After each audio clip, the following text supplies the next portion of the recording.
juga ada seruan Pak, kenapa KPK tidak memanggil pihak lain?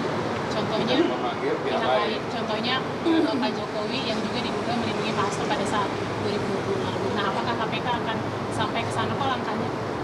Ya, kalau menurut itu tentu pemeriksaan dilakukan, gitu ya. Pastinya karena ada kepentingan dan kesaksian itu relevan dengan perkara yang ditangani. Gitu. Kita tidak misalkan membutuhkan kesaksian yang bersifat de auditu, gitu. Pasti kesaksian atau keterangan fakta lah yang dibutuhkan.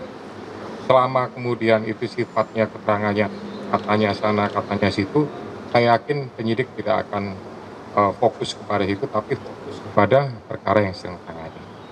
Oke? Pak. Ya belum tahu ya, belum, udah berapa, 2,5 tahunan belum bertemu.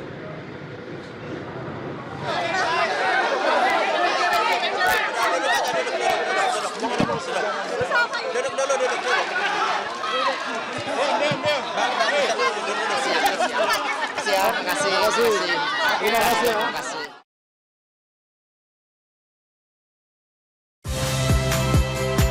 Saya Valentina Sitorus.